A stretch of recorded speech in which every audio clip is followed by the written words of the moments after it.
Download now. CC Learning app. Hi all, welcome to competitive cracker. ഞാൻ ശരണ്യ. അപ്പൊ നമുക്കറിയാം ഇനി നടക്കാൻ പോകുന്ന അടുത്ത സെറ്റ് എക്സാം എന്ന് പറയുന്നത് ജൂലൈയിലായിരിക്കും അല്ലെ.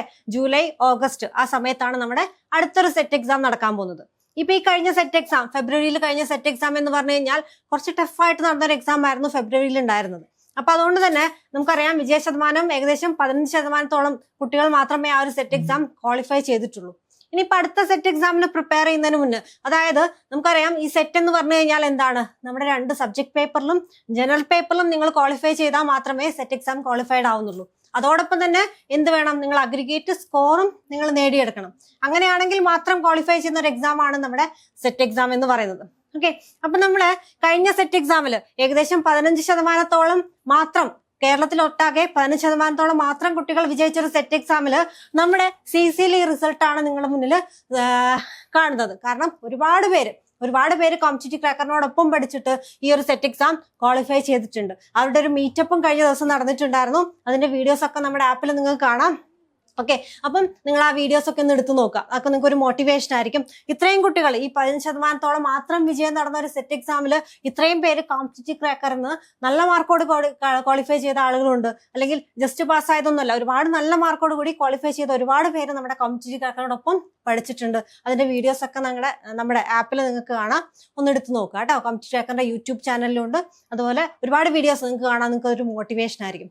ഓക്കെ, അപ്പൊ ഇന്ന് നമ്മൾ പറയാൻ പോകുന്നത് BEd കഴിയാത്ത ആളുകൾ, അതായത് ഒരുപാട് സബ്ജക്റ്റിന് കൊമേഴ്സ്, അതുപോലെ എന്താണ് നമ്മുടെ സൈക്കോളജി, ഫിലോസഫി, മ്യൂസിക്, ജിയോളജി, അങ്ങനെയുള്ള MSW അങ്ങനെയൊക്കെ കഴിഞ്ഞ ആളുകൾക്ക് എന്ത് വേണ്ട, നമ്മുടെ സെറ്റ് എക്സാം ക്വാളിഫൈ ചെയ്യണമെങ്കിൽ BEdന്റെ ആവശ്യം ഇല്ല അല്ലെ.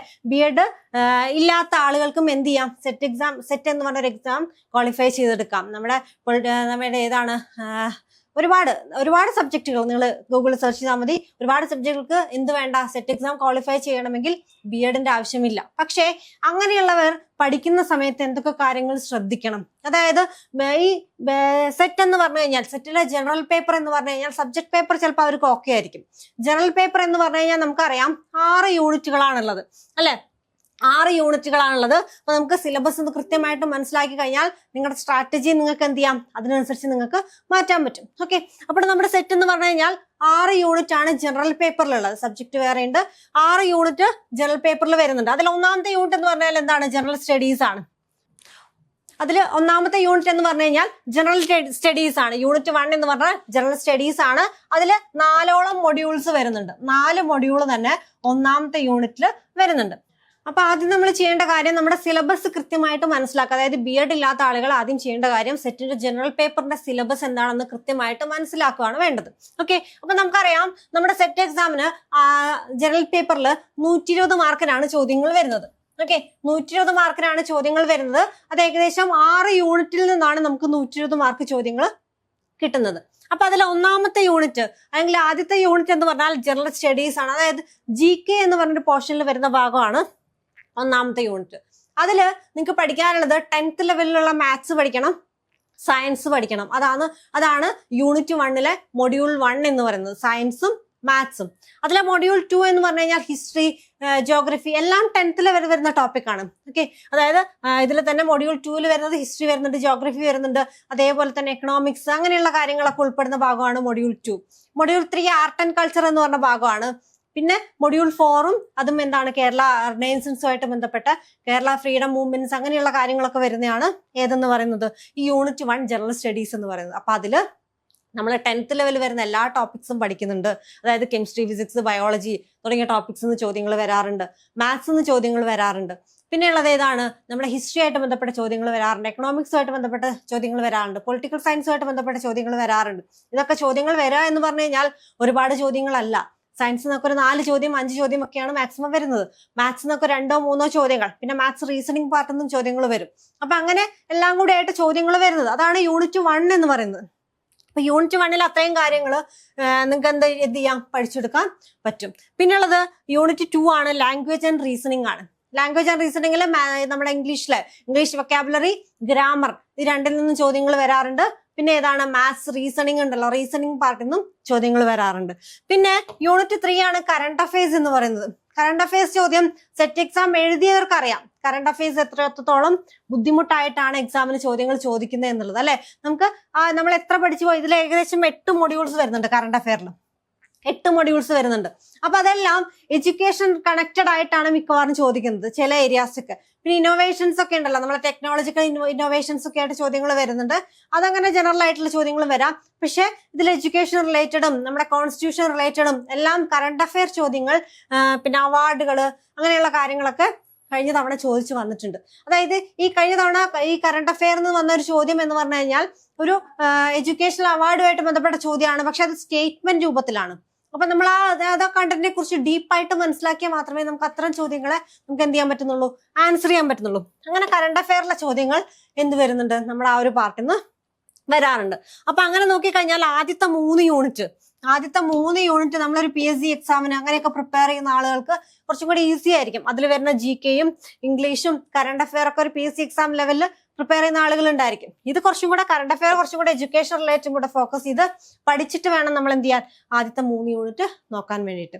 പിന്നെ അടുത്ത 3 യൂണിറ്റ് ആണ് നമ്മുടെ BEd ഇല്ലാത്ത ആളുകൾക്ക് ആദ്യമായിട്ട് കേൾക്കുന്ന ടേംസും കണ്ടന്റ് ഒക്കെ ആയിട്ട് വരുന്നത്.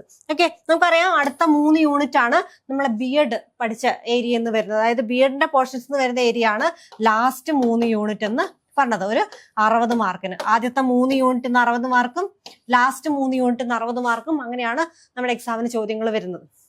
അപ്പൊ ഇവിടെ ലാസ്റ്റ് 3 യൂണിറ്റ് BEdന്റെ പോർഷൻ ആയതുകൊണ്ട് തന്നെ പല ടേംസുകളും പല കണ്ടന്റുകളും നമ്മുടെ സെറ്റ് എക്സാമിന് പ്രിപ്പയർ ചെയ്യുന്നവർക്ക് പുതുതായിട്ടായിരിക്കും. അതായത് അവിടെ കുറെ ലേണിംഗ് തിയറീസ് പഠിക്കാനുണ്ട്, ഫിലോസഫേഴ്സിനെ പഠിക്കാനുണ്ട്, നമ്മുടെ സ്കൂൾസ് ഓഫ് ഫിലോസഫി പഠിക്കാനുണ്ട്. അതൊക്കെ ഒരു തവണ BEdന് പഠിച്ച ആളുകൾക്ക് അത്ര ബുദ്ധിമുട്ടായിരിക്കില്ല, ഒന്ന് റിഫ്രഷ് ചെയ്യാണ്ട് ടൈം മാത്രമേ അവിടെ ആവശ്യമുള്ളൂ. പക്ഷേ ഇതൊക്കെ പുതുതായിട്ട് കേൾക്കുന്ന ഒരുപാട് പേരുണ്ട്. നമുക്കറിയാം ഇതൊന്നും അത്ര ബുദ്ധിമുട്ടുള്ള ഏരിയ അല്ല. സൈക്കോളജി എന്ന് പറഞ്ഞു കഴിഞ്ഞാൽ നമ്മൾ കുറച്ച് നമ്മുടെ ലൈഫുമായിട്ട് കണക്ട് ചെയ്ത് ചിന്തിച്ചു കഴിഞ്ഞാൽ സൈക്കോളജിയിലെ തിയറീസ് ഒക്കെ നമുക്ക് ഈസി ആയിട്ട് പഠിക്കാൻ പറ്റുന്നേ ഉള്ളൂ. പക്ഷേ ആദ്യമായിട്ട് കേൾക്കുന്നവർക്ക് ഇതൊക്കെ എന്തായിരിക്കും, ഇതൊക്കെ ഒരു ബുദ്ധിമുട്ടുള്ള പാർട്ട് തന്നെയായിരിക്കും. അപ്പൊ അവര് ചെയ്യേണ്ട കാര്യം എന്ന് പറഞ്ഞു കഴിഞ്ഞാൽ, നിങ്ങൾക്ക് എനിക്ക് തോന്നുന്നു ആദ്യത്തെ 3 യൂണിറ്റിൽ സ്കോർ ചെയ്യുന്നതിനേക്കാൾ കൂടുതൽ മാർക്ക് സ്കോർ ചെയ്യാൻ പറ്റുന്നതാണ് ലാസ്റ്റ് 3 യൂണിറ്റ്. പക്ഷെ നിങ്ങൾക്ക് അവിടെ എന്ത് വേണം, നിങ്ങൾക്ക് അത് പഠിച്ചെടുക്കാൻ പറ്റും എന്നുള്ള ഒരു കോൺഫിഡൻസ് നിങ്ങൾക്ക് ഉണ്ടെങ്കിൽ ലാസ്റ്റ് 3 യൂണിറ്റ് നിങ്ങൾക്ക് ഒരു 60 മാർക്ക് നിങ്ങൾക്ക് സ്കോർ ചെയ്യാൻ പറ്റും. ഓക്കെ, അപ്പൊ അതിന് നിങ്ങൾ ചെയ്യേണ്ട കാര്യം എന്ന് പറഞ്ഞു കഴിഞ്ഞാൽ ഇതിലെ സിലബസ് കൃത്യമായിട്ട് മനസ്സിലാക്കുക എന്നാണ്. ഇതില് ഫൗണ്ടേഷൻസ് ഓഫ് എഡ്യൂക്കേഷനിൽ തന്നെ 4ഓളം യൂണിറ്റുകൾ വരുന്നുണ്ട്. അതിൽ 4ഓളം മൊഡ്യൂളുകൾ വരുന്നുണ്ട്. യൂണിറ്റ് 4ൽ തന്നെ 4 മൊഡ്യൂൾ വരുന്നുണ്ട്. അതിൽ ഒന്നാമത്തെ മൊഡ്യൂൾ എന്ന് പറഞ്ഞാൽ ഫിലോസഫിയാണ്. അതായത് നമ്മൾ BEdന് പഠിക്കുന്ന ഫിലോസഫി, എഡ്യൂക്കേഷണൽ ഫിലോസഫി എന്ന് പറഞ്ഞൊരു കാര്യം നമ്മൾ BEdന് ഒരു പേപ്പറായിട്ട് പഠിക്കുന്നുണ്ട്. അതാണ് നമ്മൾ ഏതിൽ വരുന്നത്, അതിലെ ഒന്നാമത്തെ മൊഡ്യൂൾ ആയിട്ട് വരുന്നത്. രണ്ടാമത്തെ മൊഡ്യൂൾ എന്ന് പറഞ്ഞാൽ സോഷ്യോളജി ഓഫ് എഡ്യൂക്കേഷൻ ആണ്. അതായത് സോഷ്യോളജി ആയിട്ട് ബന്ധപ്പെട്ട കാര്യങ്ങൾ. അപ്പൊ അതില് കൾച്ചറൽ ലാഗ്, കൾച്ചറൽ ഇനേഷ്യ, അങ്ങനെയുള്ള ചോദ്യങ്ങളൊക്കെ നിങ്ങൾ കണ്ടിട്ടുണ്ടാവും അല്ലെ. അതൊക്കെ കൺസെപ്റ്റ് സിമ്പിൾ ആണ്. ജസ്റ്റ് അതിന്റെ ഡിഫറൻസ് മനസ്സിലാക്കി പഠിച്ചു കഴിഞ്ഞാൽ കൺസെപ്റ്റ് സിമ്പിൾ ആയിട്ട് മനസ്സിലാക്കാൻ പറ്റുന്നതാണ് രണ്ടാമത്തെ യൂണിറ്റ്. അതിൽ മൂന്നാമത്തെ യൂണിറ്റ് സൈക്കോളജിയാണ്. ഓക്കെ, അതിൽ സൈക്കോളജിയെ കുറിച്ചും സൈക്കോളജിയിലെ തിയറീസിനെ കുറിച്ചും ലേണിംഗ് തിയറീസിനെ കുറിച്ചൊക്കെ എല്ലാ കാര്യങ്ങളും അതിൽ വരുന്നുണ്ട്. നാലാമത്തെ യൂണിറ്റ് എന്ന് പറഞ്ഞാൽ history and policies of education ആണ്. അതായത് ഈ എഡ്യൂക്കേഷണൽ സിസ്റ്റത്തിലേക്ക് കുറെ എന്ത് വന്നിട്ടുണ്ട്, അതായത് അതിന്റെ കുറെ ഹിസ്റ്ററി ഉണ്ട്. അതായത് അതെങ്ങനെ വന്നു, പല നിയമങ്ങളും പല ലോസും കൊണ്ട് പല ആളുകളും കൊണ്ടുവന്നിട്ടുണ്ട്. അതായത് കുറെ കമ്മീഷൻസ് ഉണ്ട് എഡ്യൂക്കേഷൻ ഇംപ്രൂവ് ചെയ്യാൻ വേണ്ടിയിട്ട്. നമ്മളെ പോസ്റ്റ് ഇൻഡിപെൻഡൻസിലും പ്രീ ഇൻഡിപെൻഡൻസ് ശേഷം എന്ത് വന്നിട്ടുണ്ട്, കുറെ കമ്മീഷൻസ് ഒക്കെ വന്നിട്ടുണ്ട്.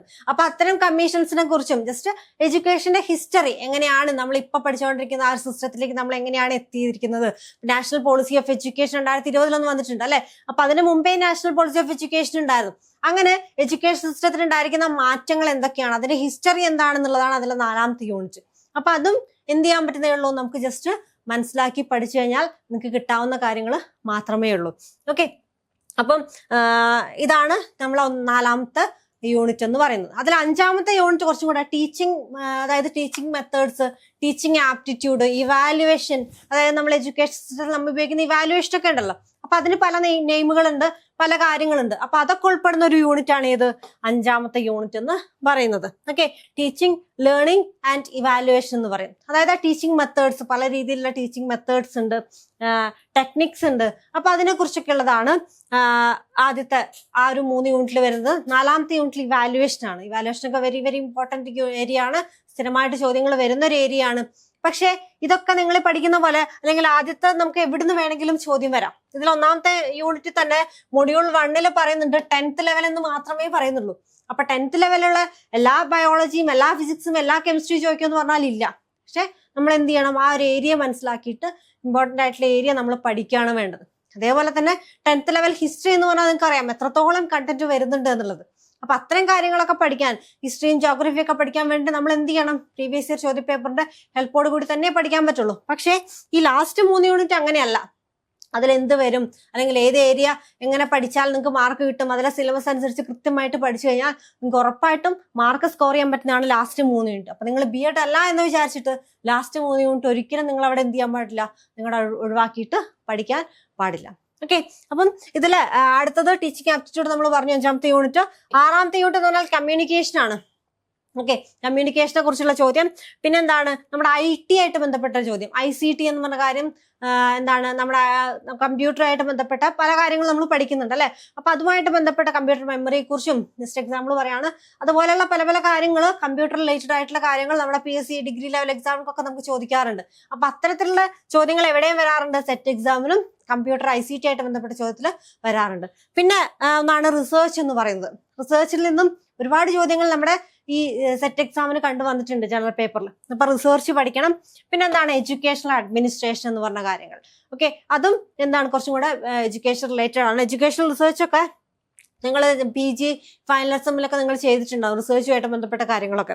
അപ്പൊ അതിൽ നിന്ന് കുറച്ച് വ്യത്യസ്തമായിട്ട് നിങ്ങൾക്ക് ഇതിൽ പഠിക്കാനുള്ളത് കമ്മ്യൂണിക്കേഷൻ പഠിക്കണം, ICT പഠിക്കണം, പിന്നെ എഡ്യൂക്കേഷണൽ അഡ്മിനിസ്ട്രേഷൻ എന്ന് പറഞ്ഞ കാര്യം, അതായത് സ്കൂളുമായിട്ട് ബന്ധപ്പെട്ട സ്കൂൾ ഹെഡ്മിസ്ട്രസ്, അതുപോലെ എന്താണ് സ്കൂൾ മാനേജ്മെന്റ് കമ്മിറ്റി, PTA അങ്ങനെയുള്ള കാര്യങ്ങളൊക്കെ ഇല്ലേ, അതുമായിട്ട് ബന്ധപ്പെട്ടാണ് എഡ്യൂക്കേഷണൽ അഡ്മിനിസ്ട്രേഷൻ എന്ന് പറയുന്നത്. അതേപോലെ തന്നെയുള്ള കുറെ ഏജൻസീസ് ഉണ്ട് എഡ്യൂക്കേഷൻ അഡ്മിനിസ്ട്രേഷൻ നടത്തുന്ന നാഷണൽ ലെവലും സ്റ്റേറ്റ് ലെവലും ഏജൻസീസ് ഉണ്ട്. അവരുമായിട്ട് ബന്ധപ്പെട്ട ചോദ്യങ്ങളൊക്കെ കണ്ടുവരുന്ന ഒരു യൂണിറ്റ് ആണ് യൂണിറ്റ് 6 എന്ന് പറയുന്നത്. അപ്പൊ B.Edന്റെ പോർഷൻ ലാസ്റ്റ് 3 യൂണിറ്റ് അത് എന്താണ്, B.Ed പഠിച്ച ആളുകൾക്ക് അത്ര ബുദ്ധിമുട്ടായിട്ട് വരില്ല. കാരണം അവർക്കൊന്നും എന്താണ് എല്ലാ കണ്ടന്റും ഒരു തവണ കടന്നു പോയതാണ്. അല്ലാത്ത ആളുകൾ ഇതെന്താണെന്ന് കൃത്യമായിട്ട് സിലബസ് അനുസരിച്ച് നിങ്ങൾ എന്ത് ചെയ്യണം, പഠിച്ചു പോവാണ് വേണ്ടത്. ഓക്കെ, അപ്പം ഇനി നിങ്ങൾ എങ്ങനെ പഠിച്ചു തുടങ്ങണം എന്നുള്ളതാണ്. അതായത് ഞാൻ ഓൾറെഡി പറഞ്ഞു B.Edന്റെ പോർഷൻ ആയതുകൊണ്ട് തന്നെ അതിലെ പല ടേമും നിങ്ങൾക്ക് പുതിയതായിരിക്കും. ഓക്കെ, പല തിയറീസിന്റെ നെയിം നിങ്ങൾക്ക് പുതിയതായിരിക്കും. ബാക്കിയുള്ളവരത് ഒരു തവണ കേട്ടതാണ്, അവർക്ക് കണ്ടന്റ് അറിയാം, ഒരു തവണ പഠിച്ച് എക്സാം എഴുതിയ ആളുകളാണ്. പക്ഷെ നിങ്ങളെ സംബന്ധിച്ച് ഈ ഒരു ഭാഗം എന്ന് പറഞ്ഞാൽ എന്താണ്, നിങ്ങൾ ആദ്യമായിട്ട് കേൾക്കുകയാണ്. അപ്പൊ നിങ്ങൾ അവിടെ ചെയ്യേണ്ട കാര്യം, നിങ്ങൾ അവിടെ എന്താണ് ഒരു ഷോർട്ട് നോട്ട്, നിങ്ങൾ പഠിക്കുന്ന കണ്ടന്റ്, ഇപ്പൊ നിങ്ങളുടെ സിലബസ് ആദ്യം ചെയ്യേണ്ടത്, ഏതൊരു എക്സാമിന് പ്രിപ്പയർ ചെയ്യുമ്പോഴും നിങ്ങൾ ആദ്യം ചെയ്യേണ്ട കാര്യം സിലബസ് അവിടെ പ്രിന്റ് എടുത്ത് വെക്കുക എന്നുള്ളതാണ്. അപ്പൊ സിലബസ് പ്രിന്റ് എടുത്ത് വെച്ചതിന് ശേഷം അതിൽ 4, 5, 6 യൂണിറ്റ് ആണ് നിങ്ങൾക്ക് പുതുതായിട്ട് കേൾക്കുന്ന കാര്യങ്ങൾ എന്ന് പറയുന്നത്. അപ്പൊ അതില് 4, 5, 6 യൂണിറ്റിലെ കാര്യങ്ങൾ, ഓരോ കാര്യത്തിനെ കുറിച്ച് നിങ്ങൾ എന്ത് ചെയ്യുക, നിങ്ങളുടേതായിട്ടുള്ള ഒരു ഷോർട്ട് നോട്ട് നിങ്ങൾ അവിടെ തയ്യാറാക്കി വെക്കുക. ഓക്കെ, അതിന് നിങ്ങൾക്ക് റിസോഴ്സസ്, അതായത് നിങ്ങൾ പഠിക്കാൻ ഉപയോഗിക്കുന്ന റിസോഴ്സസ് എന്ന് പറഞ്ഞാൽ നിങ്ങൾക്ക് B.Edന്റെ ടെക്സ്റ്റ്, നിങ്ങളുടെ ഫ്രണ്ട്സ് ഒക്കെ B.Ed കഴിഞ്ഞ ആളുകൾ ഉണ്ടായിരിക്കും, അല്ലെങ്കിൽ ഒരു B.Edന്റെ ടെക്സ്റ്റ് നിങ്ങളുടെ കയ്യിലുണ്ടെങ്കിൽ നിങ്ങൾക്ക് കുറച്ചും കൂടെ ഈസി ആയിരിക്കും. ഫിലോസഫിയുടെ ടെക്സ്റ്റ് അവൈലബിൾ ആണ്. സിലബസ് അനുസരിച്ച് ഓരോ യൂണിവേഴ്സിറ്റിയിലും പല രീതിയിലാണ്. അപ്പൊ അതിനനുസരിച്ച് നമ്മുടെ സെറ്റ് എക്സാമിന്റെ സിലബസും കൂടെ ഒന്ന് കമ്പയർ ചെയ്തിട്ട് നിങ്ങളൊരു ബുക്ക് നിങ്ങൾ ഫ്രണ്ട്സിന്റെ അടുത്തുനിന്നോ ആരുടെ അടുത്തുനിന്നോ വാങ്ങി വെച്ച് കഴിഞ്ഞാൽ നിങ്ങൾക്ക് അത് യൂസ്ഫുൾ ആയിട്ട് നിങ്ങൾക്ക് കൃത്യമായിട്ട് നോട്ട്സ് പ്രിപ്പയർ ചെയ്തിട്ട് നിങ്ങൾക്ക് എന്ത് ചെയ്യാം, പ്രിപ്പറേഷൻ സ്റ്റാർട്ട് ചെയ്യാം നിങ്ങൾക്ക് അവിടെ. ഓക്കെ, പക്ഷെ നിങ്ങളത് പുതിയതായിട്ട് പഠിക്കുന്ന ആയതുകൊണ്ട് തന്നെ നിങ്ങളവിടെ നോട്ട് ഉണ്ടാക്കി വെച്ചുകൊണ്ട് കാര്യമില്ല. അതെന്ത് ചെയ്യണം, കൃത്യമായിട്ട് റിവൈസ് ചെയ്ത് പോകണം. ഓക്കെ, ഒരു തവണ പഠിച്ച ആളുകൾക്ക് റിവിഷൻ ഈസി ആയിരിക്കും. പക്ഷെ നിങ്ങളതൊക്കെ ആദ്യമായിട്ട് കേൾക്കുന്ന ടേമാണ്. അപ്പൊ അത് കൃത്യമായിട്ട് റിവൈസ് ചെയ്ത് പോകണം. അതോടൊപ്പം തന്നെ നിങ്ങളവിടെ നിങ്ങൾക്കറിയാം ഈ ഒരു ഭാഗം മാത്രമല്ല അല്ലെ, ജനറൽ പേപ്പർ നിങ്ങൾ B.Ed കഴിഞ്ഞില്ല എന്ന് വിചാരിച്ചിട്ട് നിങ്ങൾക്ക് അവിടെ സബ്ജക്ട് നിങ്ങൾക്ക് അവിടെ മാറ്റി വെക്കാൻ പറ്റില്ല. അപ്പൊ നിങ്ങൾ അവിടെ ജനറൽ പേപ്പറിന്റെ കൂടെ തന്നെ നിങ്ങൾ അവിടെ എന്ത് ചെയ്യണം, സബ്ജക്റ്റിനും കൂടെ സമയം കണ്ടെത്തി വേണം പഠിക്കാൻ വേണ്ടിയിട്ട്. ഇപ്പൊ B.Ed കഴിഞ്ഞില്ല എന്ന് വിചാരിച്ച് കൂടുതൽ സമയം നിങ്ങൾ B.Ed പോർഷനിലേക്ക് മാറ്റി വെച്ച് കഴിഞ്ഞാൽ നിങ്ങളുടെ സബ്ജക്ട് നിങ്ങളുടെ കയ്യിൽ നിന്ന് പോകും അല്ലെ. രണ്ടിനും ഒരേപോലെ ഇമ്പോർട്ടൻസ് ഉണ്ട്, രണ്ടിനും പേപ്പർ മിനിമം ഉണ്ട്, അതേപോലെ തന്നെ അഗ്രിഗേറ്റും രണ്ടിലും സ്കോർ ചെയ്യണം. അതിനെക്കുറിച്ചൊക്കെ നിങ്ങൾക്ക് ഡീറ്റെയിൽ ആയിട്ട് അറിയാമെന്ന് വിചാരിക്കുന്നു. അറിയില്ലെങ്കിൽ നിങ്ങൾ പറയാം, മറ്റൊരു വീഡിയോ ആയിട്ട് ചെയ്യാം. ഓക്കെ, അതായത് ഇതിന്റെ ക്രൈറ്റീരിയ എന്താണ്, അതായത് സെറ്റ് എക്സാം ക്വാളിഫൈ ആവണമെങ്കിലുള്ള ക്രൈറ്റീരിയ എന്താണെന്നുള്ളത് അറിയില്ലെങ്കിൽ നിങ്ങളൊന്ന് പറയാം കേട്ടോ. ഓക്കെ, അപ്പൊ നിങ്ങൾ ആ ടൈം മാനേജ് ചെയ്തിട്ട് വേണം നിങ്ങൾ പഠിക്കാൻ വേണ്ടിയിട്ട്. നിങ്ങൾക്ക് അറിയില്ല, B.Edന്റെ പോർഷൻസ് അറിയില്ല എന്ന് വിചാരിച്ച് കൂടുതൽ സമയം അതിലേക്ക് മാറ്റി വയ്ക്കുകയല്ല. അതോടൊപ്പം തന്നെ സബ്ജക്റ്റിനും ഇമ്പോർട്ടൻസ് കൊടുത്ത് പഠിക്കാം. പിന്നെ ഞാൻ പറഞ്ഞ പോലെ തന്നെ നിങ്ങൾ പഠിക്കാനുള്ള മെറ്റീരിയൽ നിങ്ങൾ കളക്ട് ചെയ്ത് വെക്കുക. ഈ പറഞ്ഞ പോലെ ബി.എഡിന്റെ ബുക്കുകൾ നിങ്ങൾക്ക് കളക്ട് ചെയ്യാം.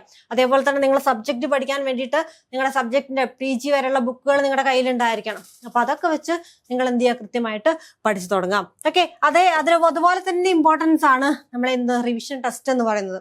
അപ്പൊ നിങ്ങൾ ഒറ്റയ്ക്ക് പഠിക്കുന്ന ആളുകളാണെങ്കിൽ നിങ്ങൾ ചെയ്യേണ്ട കാര്യം പ്രീവിയസ് ഇയർ ചോദ്യപേപ്പർ ചെയ്തു നോക്കുക എന്നുള്ളതാണ്.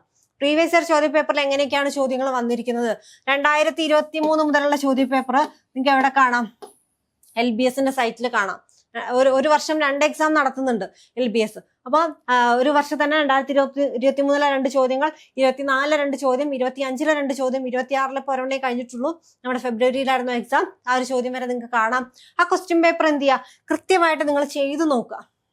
നിങ്ങളൊരു കണ്ടന്റ് പഠിച്ചു കഴിഞ്ഞാൽ ആ കണ്ടന്റുമായിട്ട് ബന്ധപ്പെട്ട് എന്തെങ്കിലും ആ ഒരു ഏരിയയിൽ നിന്ന് വരുന്നുണ്ടോ എന്നുള്ളത് മനസ്സിലാക്കി എന്ത് ചെയ്യുക, നിങ്ങൾ ആ റിവിഷൻ ടെസ്റ്റ് നിങ്ങൾ എഴുതാൻ ശ്രമിക്കുക.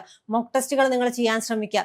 ഓക്കെ, അപ്പൊ അതൊക്കെ നിങ്ങൾക്ക് എന്ത് ചെയ്യാൻ പറ്റും, നിങ്ങളെ പഠനം കുറച്ചും കൂടെ മുന്നോട്ട് കൊണ്ടുവരാൻ പറ്റും. ആ എക്സാം എഴുതി കഴിഞ്ഞതിന് ശേഷം അത് ജസ്റ്റ് ഒന്ന് അനലൈസ് ചെയ്യുക. എനിക്ക് എവിടെയാണ് മിസ്റ്റേക്ക് വന്നത്, ഞാൻ എവിടെയാണ് ഇംപ്രൂവ് ചെയ്യേണ്ടത് എന്നുള്ളത് ആ ഒരു എക്സാം എഴുതി അനലൈസ് ചെയ്യുന്ന സമയത്ത് നിങ്ങൾക്ക് മനസ്സിലാവും. അപ്പം പിന്നെ മറ്റൊരു കാര്യം നിങ്ങൾക്ക് വേണ്ടത്, ഞാൻ B.Ed ക്വാളിഫൈഡ് അല്ലല്ലോ എന്ന് നിങ്ങൾ എന്ത് ചെയ്യുക, നിങ്ങളെ തന്നെ ഡിമോട്ടിവേറ്റ് ചെയ്ത് ഇരുന്ന് കഴിഞ്ഞാൽ നിങ്ങൾക്ക് അവിടെ B.Ed പോർഷൻസ് ബുദ്ധിമുട്ടായിട്ട് തോന്നും.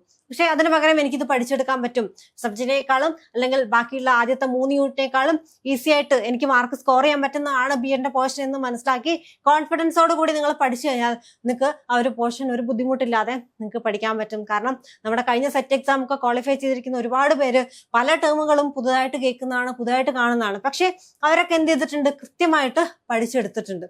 ഓക്കെ, അപ്പൊ അതുകൊണ്ട് നിങ്ങൾക്കും കൃത്യമായിട്ട് പഠിച്ചെടുക്കാൻ പറ്റും. ഇവിടെ കോമ്പറ്റേറ്റീവ് ക്രാക്കറിൽ ഞാൻ പറഞ്ഞു അടുത്ത എക്സാം എന്ന് പറഞ്ഞാൽ ജൂലൈ ഓഗസ്റ്റ് ആ സമയത്താണ് നടക്കുന്നത്. അപ്പൊ അതുകൊണ്ട് തന്നെ നമ്മുടെ മുന്നിലുള്ള സമയം എന്ന് പറഞ്ഞാൽ എന്താണ്, 90 ദിവസമാണ് നമ്മുടെ മുന്നിലുള്ളത്. അപ്പൊ 90 ഡേയ്സിന്റെ ബാച്ച് സ്റ്റാർട്ട് ചെയ്തിട്ടുണ്ട്. 90 ഡേയ്സിന്റെ ബാച്ചിന്റെ പ്രത്യേകത എന്താണെന്ന് കഴിഞ്ഞാൽ നമ്മൾ ടൈം ടേബിൾ പ്രിപ്പയർ ചെയ്യുന്ന സമയത്ത് 90 ഡേയ്സ് ടൈം ടേബിൾ പ്രിപ്പയർ ചെയ്തിട്ടുണ്ട്. ആ ടൈം ടേബിളിൽ സ്റ്റാർട്ടിങ് മുതൽ, അതായത് നമ്മൾ ഏത് പഠിക്കും, ഞാൻ പറഞ്ഞു 6 യൂണിറ്റ് ആണുള്ളത് അല്ലെ. നമ്മൾ യൂണിറ്റ് 1 സ്റ്റാർട്ട് ചെയ്യും. യൂണിറ്റ് 1 യൂണിറ്റ് 4 ഒന്നിച്ചാണ് സ്റ്റാർട്ട് ചെയ്യുന്നത്. അതായത് GK പോർഷനും B.Edന്റെ പോർഷനും കൂടെ ഒന്നിച്ചാണ് നമ്മൾ അവിടെ എന്ത് ചെയ്യുന്നത്, സ്റ്റാർട്ട് ചെയ്യുന്നത്. അപ്പൊ അതുകൊണ്ട് നിങ്ങൾക്ക് ആ ഒരു ഭാഗം നിങ്ങൾക്ക് അറിയില്ല എന്നുള്ളത് നിങ്ങൾക്ക് കവർ ചെയ്തെടുക്കാൻ സമയം നിങ്ങൾക്ക് അവിടെ ഉണ്ട്, പഠിച്ചെടുക്കാനുള്ള സമയം നിങ്ങൾക്ക് അവിടെ ഉണ്ട്. അപ്പൊ നിങ്ങൾ കോഴ്സിനെ കുറിച്ച് കൂടുതൽ ഡീറ്റെയിൽസ് അറിയാൻ നമ്മുടെ ബോർഡ് നമ്പറിൽ കോൺടാക്ട് ചെയ്യുക. നമുക്ക് ലൈവ് ക്ലാസ് ഉണ്ട്. അതായത് നിങ്ങളിപ്പം പഠിക്കാൻ തരുന്ന ടൈം ടേബിൾ എന്ന് പറഞ്ഞാൽ റെക്കോർഡഡ് ക്ലാസ് ആണ്. ഒരാഴ്ച നിങ്ങൾ പഠിച്ചു കഴിഞ്ഞാൽ ആ ഒരു വീക്കിൽ നിങ്ങൾ ആ പഠിച്ചതിനെ ബേസ് ചെയ്തിട്ടുള്ള ലൈവ് ക്ലാസ് ഉണ്ടായിരിക്കും. അത് കുറച്ചും കൂടെ നിങ്ങൾക്ക് എന്തായിരിക്കും, നിങ്ങൾ മുന്നോട്ട് വരാൻ ഒരുപാട് ഹെൽപ്പ് ചെയ്യും ആ ലൈവ് ക്ലാസ് എന്ന് പറയുന്നത്. അപ്പം ആ രീതിയിലാണ് നമ്മുടെ ക്ലാസ് പോകുന്നത്. പിന്നെന്താണ്, മെന്റർഷിപ്പ് ഉണ്ട്. മെന്റർഷിപ്പ് എന്ന് പറഞ്ഞാൽ നമ്മൾ ഡെയിലി ടൈം ടേബിൾ തരും, നിങ്ങൾക്ക് വേണ്ട ഹെൽപ്പ് തരും. അതായത് പഠിക്കേണ്ട കാര്യങ്ങളൊക്കെ, ഡൗട്ടോ കാര്യങ്ങളൊക്കെ കൃത്യമായിട്ട് ക്ലിയർ ചെയ്ത് തരും. ആ രീതിയിൽ മെന്റർഷിപ്പ് ഉണ്ട്. പിന്നെ വീക്കിലി എക്സാം ഉണ്ട്. അതായത് ആദ്യത്തെ 6 ദിവസം പഠിച്ചത് 7ാമത്തെ ദിവസം റിവിഷൻ ഡേ ആണ്. അന്ന് പുതിയ ടോപ്പിക് ഒന്നും തരില്ല, റിവിഷൻ ഡേ തരും. അന്ന് റിവിഷൻ ഡേ കഴിഞ്ഞതിന് ശേഷം റിവിഷൻ എക്സാമും കൂടി ഉണ്ടായിരിക്കും. അപ്പം ആ റിവിഷൻ എക്സാം ഒക്കെ ഒരുപാട് പേർക്ക്, നമ്മുടെ എക്സ്പീരിയൻസ് കൊണ്ട് പറയാണ്, ആ റിവിഷൻ എക്സാമും റിവിഷൻ ഡേ ഒക്കെ ഒരുപാട് പേർക്ക് ഹെൽപ്ഫുൾ ആയിരുന്നു. അങ്ങനെയാണ് പലരും സെറ്റ് ക്വാളിഫൈ ചെയ്തിരിക്കുന്നത്. അപ്പൊ ഇനി നിങ്ങൾ അടുത്ത സെറ്റ് എക്സാമിന് പ്രിപ്പയർ ചെയ്യാൻ ഉദ്ദേശിക്കുന്നുണ്ടെങ്കിൽ നമ്മളെ ബോർഡ് നമ്പറിൽ കോൺടാക്ട് ചെയ്യുക. കൂടുതൽ ഡീറ്റെയിൽസും കാര്യങ്ങളൊക്കെ അവർ പറഞ്ഞു കൊടുക്കും. കൃത്യമായിട്ട് നിങ്ങളുടെ പഠനം സ്റ്റാർട്ട് ചെയ്യാം. ഓക്കെ, അപ്പൊ ഇതുപോലുള്ള കൂടുതൽ വീഡിയോസ് ആയിട്ട് നമുക്ക് അടുത്ത ക്ലാസ്സുകളിൽ കാണാം. താങ്ക്